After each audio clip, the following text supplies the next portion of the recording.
Welcome to மிச்சிசை. இனி நம்ம வீடியோவில் எதை பற்றி பார்க்க போகிறோன்னா, அமாடஸ் அப்படிங்கிற ஒரு இங்கிலீஷ் படத்தை பற்றி தான் நம்ம இந்த வீடியோவில் வந்து பார்க்க போகிறோம். ஸோ இந்த படம் பார்த்தீங்கன்னா ஒரு தரமான ஒரு படம் வந்து சொல்லலாம். மஸ்ட் வாட்சபிள் ஒரு படம் சொல்லி நம்ம இந்த படத்தை வந்து சொல்லலாம். ஸோ இந்த படம் பார்த்தீங்கன்னா ஒரு மியூசிக்கல் பயோகிராஃபிக்கல் ஃபிலிமு. ஸோ இந்த படம் வந்து உண்மையான கதையை மையப்படுத்தி இந்த படம் வந்து எடுத்திருக்காங்க. ஸோ இந்த படத்தை பற்றி நிறைய பேர் பார்த்தீங்கன்னா ப்ரைஸ் பண்ணி பேசியிருக்காங்க. எஸ்பெஷலி நம்ம இசைஞானி இளையராஜா அவர்கள் பார்த்தீங்கன்னா இந்த படத்தை பற்றி பயங்கரமாக வந்து ப்ரைஸ் பண்ணி பேசியிருக்காரு. நான் வந்து அதிகமா பார்த்த படம் அமேடியஸ்ங்கிற படம் தான். Number of time more than 50 times பார்த்திருக்கேன்னு வச்சுக்கலாம். ஸோ அவரோட இன்டர்வியூ பார்த்ததுக்கப்புறம் இந்த படம் எப்படி தான் இருக்குது அப்படின்னு பார்க்கறதுக்காகவே இந்த படம் வந்து பார்த்தேன். ஸோ சும்மா சொல்லக்கூடாது, ஸ்டார்டிங்லேருந்து முடிவு வரைக்கும் பார்த்தீங்கன்னா வேறு லெவலில் வந்து படம் இருக்குது. ஸோ ஒரு மியூசிக் ஃபிலிம், ஒரு கம்ப்ளீட்டான ஒரு மியூசிக் ஃபிலிம் பார்க்கக்கூடிய ஒரு ஃபீல் வந்து நம்ம இந்த படத்தை பார்க்கும்போது தெரியுது அப்படின்னு நம்ம சொல்லலாம். ஸோ இந்த படத்தோட கதை என்ன அப்படிங்கிறத நம்ம சுருக்கமாக பார்ப்போம். இந்த படத்தோட கதை என்னன்னு பார்த்தீங்கன்னா, இந்த படம் கதை வந்து 1823 வந்து ஸ்டார்ட் பண்ணுறாங்க. அப்படி ஸ்டார்ட் பண்ணும்போது பார்த்தீங்கன்னா ஒரு வயசான ஒருத்தர் வந்து ஒரு ரொம்பவே ஃபீல் பண்ணி பார்த்தீங்கன்னா தன்னைத்தானே அறுத்துட்டு சூசைட் முயற்சி வந்து பண்ணுறாரு. அவர் வந்து மொசாட், உன்னோட சாவுக்கு நான் தான் காரணமாயிட்டேன்னு சொல்லி ஒரு குற்ற உணர்ச்சியில் சூசைட் அட்டெம்ப்ட் வந்து பண்ணுறாங்க. அவரை வந்து எப்படி வந்து காப்பாற்றிடுறாங்க. சூசைட் அட்டெம்ப்ட் பண்ணாலும் அவர் ஹாஸ்பிட்டலில் சேர்த்து அவரை காப்பாற்றிடுறாங்க. அப்படி காப்பாற்றினதுக்கப்புறம் ஒரு ஃபாதர் வந்து அந்த வயசானவர்கிட்ட வந்து பேசுகிறாங்க. ஸோ நீங்கள் வந்து ஒரு மிகப்பெரிய ஒரு மியூசிக் கம்போசரு. ஸோ ஊர்லேயே நீங்கள் ஒரு மிகப்பெரிய ஒரு மியூசிக் கம்போசரு. ஸோ நீங்கள் எதுக்கு சூசைட் அட்டன் பண்ணீங்க, உங்களுக்கு ஏதாவது குற்ற உணர்ச்சி இருக்கா அப்படின்னு அந்த ஃபாதர் வந்து கேட்குறாங்க. அதுக்கு வந்து அந்த வயசானவர் என்ன சொல்கிறாருன்னா, ஸோ சரி ஓகே, உங்களுக்கு மியூசிக் பற்றி என்ன தெரியும் அப்படின்னு ஃபாதர்கிட்ட கேட்குறாங்க. ஒன்றும் எனக்கு அந்தளவு நாலேஜ் இல்லை, ஏதோ ஓரளவு தெரியும் அப்படின்னு ஃபாதர் வந்து சொல்கிறாங்க. சரின்னு சொல்லி நான் ஒரு மியூசிக் வாசித்து காமிக்கிறேன், இது உங்களுக்கு தெரியுமான்னு பாருங்கன்னு சொல்லி ஃபஸ்ட்டு ஒரு மியூசிக் வாசித்து காமிக்கிறாரு. அப்போ வந்து அவருக்கு ஃபாதருக்கு பெருசாக தெரில. ரெண்டாவது ஒரு மியூசிக் வாசித்து காமிக்காரு, அதுவுமே பெருசாக தெரியல. ஸோ இது ரெண்டுமே நான் போட்டது தான் அப்படின்னு அவர் சொல்லுவார். சொல்லும் போது ஃபாதர் பார்த்தீங்கன்னா ஓகே அப்படியா தெரியாதுன்னு ஒரு மாதிரி பார்க்குறாரு. மூணாவது ஒரு மியூசிக் வாசித்து காமிக்கும் போது அது கூட சேர்ந்து அந்த ஃபாதர் வந்து பாடுறாரு. ஸோ இதுவும் நீங்கள் போட்டது தானா, சூப்பர் சாங் அப்படின்னு சொல்லி அந்த ஃபாதர் வந்து சொல்கிறாரு. உடனே அவர் சொல்கிறாரு, இல்லை இது நான் போட்டதில்லை, இது மொசாட் போட்டது அப்படின்னு சொல்கிறாங்க. ஸோ இப்படி தான் வந்து இந்த படத்தோட கதையை வந்து ஸ்டார்ட் பண்ணுறாங்க. ஸோ இந்த படத்தோட கதை என்னென்னு பார்த்தீங்கன்னா, ஒரு உண்மையிலே நடந்த கதையை வச்சு எடுத்திருக்காங்க. மொசாட் அப்படிங்கிற ஒரு மியூசிக்கல் ஜீனியஸ். அவர் வந்து பார்த்தீங்கன்னா அவ்வளோ பெரிய ஒரு லெஜண்டுன்னு சொல்லலாம். ஸோ மியூசிக்கில் ஒரு ஒரு பிரபலமான ஒரு ஆள் தான் அந்த மொசாட் அப்படிங்கிறவர். இவர் வாழ்ந்த காலகட்டத்தில் இவருக்கு காம்படிஷனாக வந்து ஆண்டோனி சலீரி அப்படின்னு இன்னொரு மியூசிக் கம்போசர் இருக்காரு. ஸோ இந்த ஆண்டோனி சலீரி தான் பார்த்தீங்கன்னா இந்த இப்போ சூசைட் அட்டம் பண்ண இந்த வயசான ஒரு இந்த தாத்தா. ஸோ அந்த ஆண்டோனி சலீரி பார்த்தீங்கன்னா மொசாட்டோட மியூசிக் திறமையை பார்த்து இவர் வந்து ரொம்ப வியந்து பார்க்குறாரு. எப்படி இவர் வந்து இவ்வளோ அழகாக மியூசிக் கம்போஸ் பண்ணுறாருன்னு சொல்லி ரொம்பவே வியந்து பார்க்குறாரு. சின்ன வயசுலேருந்தே பார்த்தீங்கன்னா மொசாட்டும் இந்த ஆண்டோனி சலீரியும் பார்த்தீங்கன்னா ஒரே இடத்துல தான் வாழ்கிறாங்க, ஒரே இடங்களாக வாழ்கிறாங்க. சின்ன வயசுலேருந்தே மொசாட் பார்த்தீங்கன்னா மியூசிக் வந்து பயங்கரமாக பண்ணுறாரு, ஒரு பான் டேலண்ட்னு சொல்லலாம் அவரை. ஸோ ஆனால் ஆண்டோனி சலீரிக்கு அந்தளவுக்கு வந்து மியூசிக்கில் வந்து திறமை கிடையாது. ஆனால் மியூசிக் நல்லா கற்றுக்கணும் அப்படிங்கிற மியூசிக் கம்போசர் ஆகணும் அப்படிங்கிற ஒரு ஆசை இருக்குது. ஆனால் ஆண்டோனி சலீரியோட அப்பாவுக்கு பார்த்தீங்கன்னா இவர் மியூசிக் கம்போசர் ஆகிறது சுத்தமாக பிடிக்கல. நீ பேசாமட்டு ஒரு அக்கௌண்டன்ட் படி அதுதான் நிரந்தர சம்பளம், மியூசிக் கம்போஸில் எதுக்கு ஆக போகிற அப்படின்னு சொல்லிட்டு அவங்க அப்பா வந்து ஆண்டோனி சலீரியோட அந்த ஆசையை வந்து அவர் பெருசாக தடுக்கிறாரு. ஸோ அதனால் இவர் வந்து சர்ச்சில் போய் ஃபாதர்ட்டெல்லாம் வேண்டுறாங்க, எப்படியா நான் மியூசிக் கம்போசர் ஆகணும் அப்படின்லாம் வந்து ஆண்டோனி சலீரி வந்து நினைக்கிறாங்க. இந்த டயத்தில் என்னதுன்னா, ஆண்டோனி சலீரியோட அப்பா வந்து உடம்பு சரியில்லாமல் இறந்து போகிறாங்க. அவங்க அப்பா இறந்து போனதுக்கு பொதுவாக ஒரு பையன் வந்து ஃபீல் பண்ணணும், ஆனால் இவர் வந்து ஃபீல் பண்ணல. நல்ல வேளை அப்பா இறந்து போயிட்டாரு, என்னோட மியூசிக் கம்போசர் ஆகணுங்கிற ஆசையை வந்து எங்கள் அப்பா இனிமேல் அப்பா தடுக்க மாட்டார், கடவுள் தான் எங்கள் அப்பாவை கொண்டுட்டாங்கன்னு சொல்லிட்டு அவங்க அப்பா இறந்து போகணும்னு நினச்சி அவர் சந்தோஷப்படுறாரு. அந்தளவு பார்த்தீங்கன்னா கிட்டத்தட்ட ஒரு சாடிஸ்டான ஒரு கேரக்டர் தான் அந்த ஆண்டோனி சலீரிங்க அப்படிங்கிற ஒரு கேரக்டரு. ஆனால் பார்த்தீங்கன்னா இவருக்கு வந்து எந்த கெட்ட பழக்கம்லாம் கிடையாது, தண்ணி தம்முன்னு எந்த கெட்ட பழக்கம் கிடையாது, பொண்ணுங்க சகாசம் எதுவுமே கிடையாது. மியூசிக்கை பார்த்தீங்கன்னா ஒரு தெய்வம் மாதிரி அவர் கும்பிட்றாரு. மியூசிக் வந்து ஒரு தெய்வத்துக்கு நிகராக வந்து மியூசிக் வந்து அவர் அந்த அளவு பார்த்தீங்கன்னா ஒரு டெடிக்கேஷனாக இருக்கார். ஆனாலும் டேலண்ட் வைஸ் பார்த்தீங்கன்னா மொசாட் அளவுக்கான டேலண்ட் வந்து இவருக்கு இல்லை. ஸோ இவங்க எல்லாம் வளர்ந்ததுக்கப்புறம் பார்த்தீங்கன்னா ஒரு நாள் இவர் மொசாட்டை பார்த்தா வந்து மொசாட்டுக்கு வந்து மிகப்பெரிய டேலண்ட் இருக்குது, பெரிய டேலண்ட் தான். ஆனால் மொசாட் வந்து பார்த்தீங்கன்னா மொசாட்டுக்கிட்ட நிறைய வீக்னஸ் இருக்குது. அவர் பார்த்தீங்கன்னா கொஞ்சம் பொம்பளை விஷயத்தில் கொஞ்சம் வீக்னஸாக இருக்கார், கொஞ்சம் ஊதாரித்தனமாக இருக்கார், கொஞ்சம் ட்ரிங்க்ஸ் பண்ணுறாரு. இதெல்லாம் பார்க்கும்போது ஒரு கோவமாக வருது. கடவுள்கிட்டே போய் இவருக்கு வந்து போய் சண்டை போடுறாரு. ஸோ நான் வந்து இவ்வளோ ஆத்மார்த்தமாக இருக்கேன், இவ்வளவு இதாக இருக்கேன், என்ன சொல்கிறேன், இவ்வளவு நான் சுத்தபத்தமாக இருக்கேன், இவ்வளவு தெய்வம் மாதிரி மியூசிக்கை பார்க்குறேன். ஆனால் எனக்கு இல்லாத டேலண்ட் வந்து மொசாட்டுக்கு எப்படி இருக்குது? மொசாட்டுக்கிட்ட எல்லா கெட்டபழக்கமும் இருக்குது.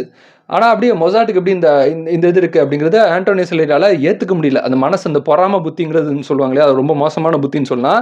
ஆனால் ஆண்டோனியோ சலிரியால் ஏற்றுக்க முடியல. மொசாட்டுக்கு வந்து எல்லா கெட்டப்பழக்கமும் இருக்குது, ஆனால் அவனுக்கு மியூசிக் டேலண்ட் அப்படிப்பட்ட டேலண்ட் இருக்குது, எனக்கே அந்த டேலண்ட் இல்லை அப்படிங்கிறது பார்த்தீங்கன்னா இவருக்கு வந்து அவரை ஏற்றுக்க முடியல. இவனும் கஷ்டப்பட்டு ஏதோ கம்போஸ் பண்ணி ஒரு ஒரு பெரிய மியூசிக்லாம் ரெடி பண்ணி அதை அந்த நாட்டோட மன்னர்கிட்ட போய் கொடுக்குறாங்க. அந்த மன்னர்கிட்ட போய் கொடுத்தாலும் பார்த்தீங்கன்னா மன்னர் வந்து வாங்கி வந்து இவர் வந்து வாசிக்க சொல்கிறாரு. இவர் வாசிச்சாரு. அந்த இடத்துல பார்த்தீங்கன்னா மொசாட் வராரு. அப்படி வந்தோன்னே மொசாட் வந்து இவர் டாமினேட் பண்ணுற மாதிரி இவர் வாசிச்சதே திருப்பி வாசிச்சது மட்டும் இல்லாமல் அது போக வந்து அதே மியூசிக்கில் ஒரு 4-5 வேரியேஷனில் வித்தியாசமாக பண்ணி அவரோட டேலண்ட் வந்து காமிக்கிறாங்க. உடனே மன்னர் பார்த்தீங்கன்னா இவர் நைட்டு முழுக்க கஷ்டப்பட்டு ஒரு மியூசிக் கம்போசிங் ஒரு நோட்ஸ் எழுதிட்டு போனா அவர் வந்து ஜஸ்ட் ஒரு காதில் கேட்ட அந்த மியூசிக் ஜஸ்ட் காதில் கேட்டு அதை வாசிச்சு அதை அப்போவே பார்த்தீங்கன்னா ஒரு 4-5 வேரியேஷனில் அவர் காமிக்கிறாரு. ஸோ காமிச்சு ஒரு ஈஸியாக ஒரு பாராட்டு வந்து வாங்கிட்டு போயிடுறாரு. எல்லாமே ஈஸியாக கிடச்சிது. மொசாட்டுக்கு பார்த்தீங்கன்னா எல்லாமே ஈஸியாக கிடைக்குது. ஒரு பாராட்டு, அவர் ஒரு பாண்ட் டேலண்ட்னால பார்த்தீங்கன்னா மன்னர் வந்து மொசாட்டை பயங்கரமாக வந்து புகழ்றாங்க. இது கூட கொஞ்சம் அவருக்கு வந்து கோவமாக வருது. அவருக்கு என்னன்னா, நான் இவ்வளோ கஷ்டப்படுறேன், இவ்வளோ நான் ட்ரை பண்ணுறேன், இவ்வளோ தூரம் நான் இது பண்ணுறேன், ஆனால் எனக்கு கிடைக்காத அந்த பாராட்டு, பணம், புகழ் எல்லாமே வந்து இவனுக்கு கிடைக்குது, மொசாட்டுக்கு கிடைக்குது அப்படின்னு சொல்லி மொசாட்டோட திறமையை பார்த்து ரொம்பவே பொறாமப்படுறாரு. ஸோ இதே டயத்தில் பார்த்தீங்கன்னா மொசாட் வந்து ஒரு பெரிய ஒரு மியூசிக் கம்போஸ் ஒரு இது இந்த ஈவெண்ட்டில் வைப்பாங்களா, ஸோ மியூசிக்கல் ஈவெண்ட் ஒன்று வைக்கிறாரு. அந்த மியூசிக்கல் ஈவெண்ட்டில் ரொம்ப பிரமாதமாக வந்து பாடுறாரு, பிரமாதமாக வந்து மியூசிக் கம்போஸ் பண்ணுறாரு. அதை பார்த்து பார்த்தீங்கன்னா அந்த நாட்டோட மன்னரே வியந்து பாராட்டி கடைசி பார்த்தீங்கன்னா அவர் மொசாட் லவ் பண்ண ஒரு பொண்ணை வந்து கல்யாணம் பண்ணிக்கிறாங்க. இது வரைக்கும் பார்த்தீங்கன்னா மொசாட்டோட வாழ்க்கை வந்து நல்லா போயிட்டு இருக்குது. ஸோ ஆனால் இந்த டேட்டில் அந்த ஆண்டோனியோ சலிரி வந்து இவன் வந்து மொசாட்டை எப்படியாவது சூழ்ச்சி பண்ணி மொசாட்டை நம்ம ஒன்றும் இல்லாமல் பண்ணோம், நாம தான் ஒரு பெரிய மியூசிக் கம்போசர் ஆகணும் அப்படின்னு இவர் ஆசைப்படுறாரு. இவருக்கு வந்து மொசாட்டை கம்பேர் பண்ணும்போது பெரிய அளவில் திறமை இல்லை, ஆனாலும் மொசாட்டோட திறமை மேலே பொறாமப்பட்டு என்னெல்லாம் பண்ணலாம் அப்படின்னு சொல்லி மொசாட்டை வந்து இது பண்ணுறாரு. ஸோ மொசாட்டோட வீழ்ச்சிக்கு இவர் தான் ஒரு முக்கியமான ஒரு காரணமாக இருக்கிறாரு. ஸோ அவங்க வீட்டுக்கு பார்த்தீங்கன்னா வேலைக்காரிலாம் அனுப்புகிறாங்க. வேலைக்காரி அனுப்பிச்சு அவங்க மொசாட் என்னெல்லாம் பண்ணுறான்னு சொல்லி வேவு பார்க்குறாங்க. மொசாட்டை வந்து அப்படியே கீழே தள்ளுறாங்க. லிட்டராக பார்த்தீங்கன்னா மொசாட் ஒய்ஃபுக்கு வந்து நான் வேலை தரேன். மொசாட்டுக்கு பார்த்தீங்கன்னா இடையில வேலை இல்லாமல் போயிடும். அதனால் அவங்க ஒய்ஃபு கிட்ட சொல்லி நீ என் கூட வந்து ஒரு நாள் நைட் ஸ்டே பண்ணு, அப்போ தான் உங்களுக்கு ஹஸ்பண்டுக்கு வேலை கிடைக்கும் அப்படின்னு சொல்லிட்டு மொசாட்டை பார்த்தீங்கன்னா என்ன சொல்கிறது, அவரை ஒன்றுமே இல்லாமல் காலி பண்ணுறதுக்கு வந்து இவர் எல்லா வேலையும் ஆண்டோனியோ சலிரி எல்லா வேலையும் எல்லா வில்லத்தனமும் வந்து பண்ணுறாரு. ஸோ எல்லாம் பண்ணி பார்த்தீங்கன்னா அவங்க ஒய்ஃபையும் அசிங்கப்படுத்துகிறாங்க, அவங்க குடும்பத்தை அசிங்கப்படுத்துறாரு.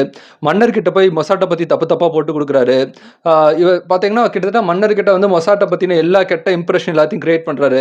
ஸோ ஃபைனலாக பார்த்தீங்கன்னா அந்த டயத்தில் பார்த்தீங்கன்னா ஒரு ஸ்டேஜில் வந்து மொசாட் ரொம்ப வெக்ஸ் ஆயிடுறாரு. அதுமாதிரி அவங்க மொசாட்டோட அப்பாவும் இறந்து போயிடுறாங்க. அதே டயத்தில் பார்த்தீங்கன்னா இவர் வந்து மாஸ் ஆஃப் டெத்துன்னு ஒரு இது எழுதி கொடுங்கன்னு சொல்லிட்டு ஒரு முகமுடி மாதிரி போட்டு மாஸ் ஆஃப் டெத்துன்னு ஒன்று எழுதி கொடுங்க அப்படின்னு சொல்லிட்டு போய் அது கொடுக்குறாங்க, இவர்கிட்ட வந்து கொடுக்குறாங்க. ஸோ மொசாட்டோட திறமைக்கான ரிகக்னேஷன் வந்து ஒரு அங்கீகாரம் வந்து கிடைக்கவே இல்லை. அது கிடைக்காம இருக்கிறதுக்கு இவர் தான் ஒரு முக்கியமான ஒரு காரணமாக இருக்கிறாரு. அதே நேரத்தில் மொசாட்டுக்கிட்டையும் பார்த்தீங்கன்னா நிறைய வீக்னஸ் இருக்கும். மொசாட் கல்யாணம் ஆனாலும் மொசாட் பார்த்தீங்கன்னா கொஞ்சம் ஊதாரித்தனமாக இருப்பார், கொஞ்சம் ஊதாரித்தனமாக செலவு பண்ணுவார். சில வீக்னஸ் வந்து மொசாட்கிட்டையுமே இருக்கும். ஸோ அந்த வீக்னஸை இவர் பயன்படுத்திக்கிறாரு. பயன்படுத்திக்கிட்டு மொசாட்டை வந்து அவரை போட்டு தள்ளுறதான் அவரோட பிளானே அப்படின்னு நம்ம சொல்லலாம். ஸோ பொறாமைங்கிற நெருப்பு எவ்வளோ மோசமான ஒரு நெருப்பு அப்படிங்கிறத நம்ம இந்த படத்தை பற்றி நம்ம தெரிஞ்சுக்கலாம். ஸோ ஃபைனலாக அந்த மாஸ் ஆஃப் டெத் இவர் சொன்ன அந்த மாஸ் ஆஃப் டெத் அப்படிங்கிற அது எழுதும்போது அந்த மாஸ் ஆஃப் டெத்துங்கிற அந்த மியூசிக்கல் நோட் எழுதும்போது பார்த்தீங்கன்னா விடிய எழுதி கடைசி அவர் இறந்தும் போயிடுவார். ஸோ கடைசி பார்த்தீங்கன்னா ஒரு அனாதை பணம் மாதிரி மொசாட் வந்து தூக்கி போட்டுருவாங்க. ஸோ மொசாட்டுக்கு பார்த்தீங்கன்னா அவர் வாழ்ந்த காலத்தில் அந்த ரெகக்னேஷன், அந்த அங்கீகாரம் வந்து அவருக்கு கிடைக்கவே இல்லை. ஆனால் காலம் கடந்து அவர் இறந்ததுக்கப்புறம் அவர் மியூசிக் நோட்ஸ்லாம் வெளியே வந்து காலம் கடந்து பார்த்தீங்கன்னா ஒரு பெரிய ஒரு மியூசிக்கல் ரெஃபரன்ஸ் உள்ள ஒரு மியூசிக் ஆர்டிஸ்டாக, ஒரு மியூசிக் கம்போசராக, ஒரு மியூசிக் ஜீனியஸாக வந்து மொசாட் அவர்களை இப்போவும் வந்து நிறைய பேர் வந்து கொண்டாடுறாங்க அப்படிங்கிறது ஒரு ஆச்சரியமான ஒரு விஷயமா இருக்கும். அதே நேரத்தில் பார்த்தீங்கன்னா அவர் வாழ்ந்த காலத்தில் அந்த ரெகக்னேஷன் கிடைக்கல, அந்த அங்கீகாரம் கிடைக்கல அப்படிங்கிறது ஒரு வருத்தமான ஒரு விஷயமா இருக்கும். ஸோ அது வந்து உண்மையிலே வருத்தமான ஒரு விஷயம் சொல்லலாம். அதுக்கு முக்கியமான காரணம் அவர் மேலே பொறாமப்பட்ட அந்த ஆண்டோனியோ சலிரி அவரோட அந்த வயிற்றெரிச்சல் அந்த பொறாமை தான் ஒரு முக்கியமான ஒரு காரணமாக இருக்கும். ஸோ அவரும் பார்த்தீங்கன்னா அவர் வந்து இறந்து போனதுக்கப்புறம் அவருடைய இறப்புக்கு தான் தான் காரணம்னு சொல்லி அவர் இறந்து போய் 32 வருஷம் கழிச்சும் போது கூட பார்த்தீங்கன்னா அவர் வந்து அந்த குற்ற உணர்ச்சியால் அவர் வந்து கஷ்டப்படுவார். ரொம்பவே வந்து ஆண்டனி சலீரி வந்து கஷ்டப்பட்டு கடைசியாக அவர் பைத்தியக்கார ஹாஸ்பிட்டலில் வந்து சேர்ற மாதிரி காமிச்சிருப்பாங்க. ஸோ பார்த்தீங்கன்னா அந்த படத்தில் நிறைய சீன் இருக்குது. ஸோ நான் சும்மா ஒரு சுருக்கமான ஒரு கதை தான் வந்து சொன்னேன்.